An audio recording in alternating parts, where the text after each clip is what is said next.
Thank you for listening to Shulchanaruchharav.com. What is one to do if he accidentally mentioned in Shemana Esrei Morid Hageshem or Visein Tal Umatar Livracha? So as we know, beginning from Musaf of the first day of Pesach, we cease to recite Mashav Baruch Morid Hageshem and instead switch, according to Nusach Sfarad, to reciting Morid Hatal. And on Matzah Yantif, everyone begins reciting Visein Bracha in the Bracha of Baruch Aleinu instead of Visein Tal Umatar Livracha. The reason for this is because the rain season in Eretz Yisrael officially ends with the entrance of Pesach, and it's not just that it ends, but actually from then and onwards, rain is considered a siman klala, a bad omen, as brought in the Gemara in Tainus, and the Rishonim and the Poskim in Shulchanaruch. Due to the above, the ruling is that if one, by mistake, accidentally forgot and recited Mashav Baruch Morid Hageshem, or recited Visein Tal Umatar Livracha and Baruch Aleinu, he does not fulfill a Shemana Esrei. He does not fulfill the mitzvah, as he mentioned a curse within his Shemana Esrei, within his prayer, and he is therefore required to repeat Shemana Esrei. This time, without mentioning the curse of rain at this time. So is recorded in the Gemara in Tainus 3b, the Mechab in Shulchanaruch 1.14.4, and likewise in the Alter Rebbe Shulchanaruch 1.14.4. Regarding Mashav Ruach, and in chapter 117.1 regarding Visein Tal Umatar Livracha. Now there are a number of details that we still need to clarify. Number one, while the above law that we stated that if you mentioned rain, you have to repeat Shemana Esrei, that is a universal law only regarding if you said Mashav Baruch Morid Hageshem. No matter where you live, if you said Mashav Baruch Morid Hageshem in your Shemana Esrei, from Pesach and onwards, you don't fulfill your obligation. However, regarding Visein Tal Umatar Livracha, there's a difference between countries. Regarding B'diavad, if you by mistake said it. In countries that don't need rain at this time, it's not the rain season, then it goes back to the law we said you stated a curse, therefore you don't fulfill your obligation. But if you live in a country who requires rain at this time, this is their rain season, then even though initially we don't say Visein Tal Umatar Livracha and Baruch Aleinu, if you went ahead and did so, since there are Rishonim who justify it, therefore the ruling is that b'diavad you do not need to repeat Shemana Esrei. So is ruled in 117.1 in the Mechaber, the Alter Rebbe, the Ramah, and the Rosh.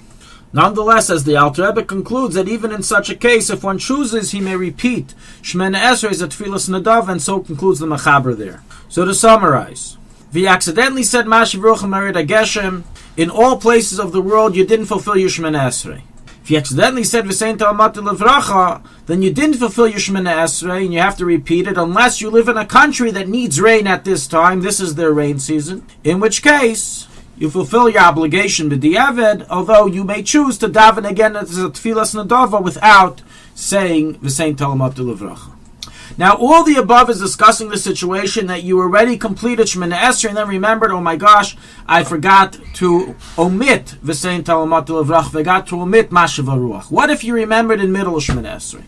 Where do you go back to? Do you go back to the beginning? So we'll discuss each one of the mentionings of Visein Bracha and Visein Tal and Mashav Ruach one at a time.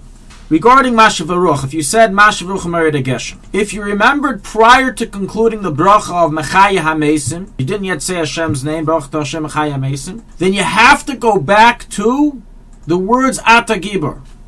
So is ruled in Shulchanaruch 1.14.4. It does not help to simply say Morid Hatal. This happens quite often, that a person continues with his accustomed wording that he was saying till now. He says, and then by mistake he says, Mashav Baruch Morid Hageshem. He quickly catches himself, and he says, Morid Hatal. It's worthless, because you already said a curse.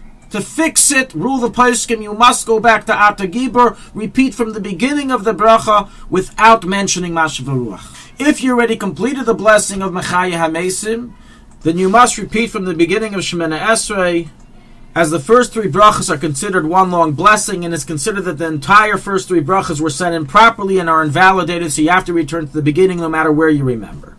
Let's now go to Visein Tal Umatar Livracha. You accidentally said Visein Tal Umatar Livracha. So once again, here too the Poskim rule. It doesn't help for you to fix yourself and say Visein Bracha. You already said a curse. You have to go to the beginning of the bracha of Baruch Aleinu.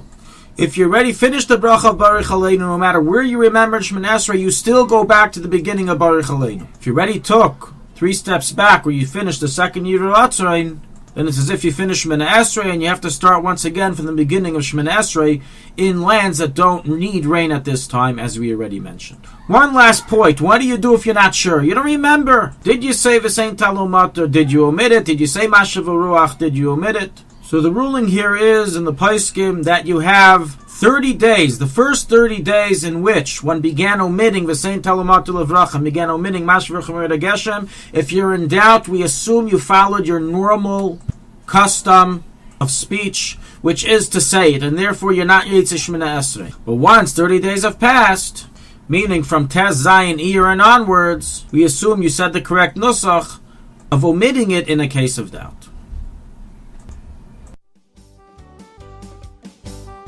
Thank you for listening to Shulchanaruchharav.com.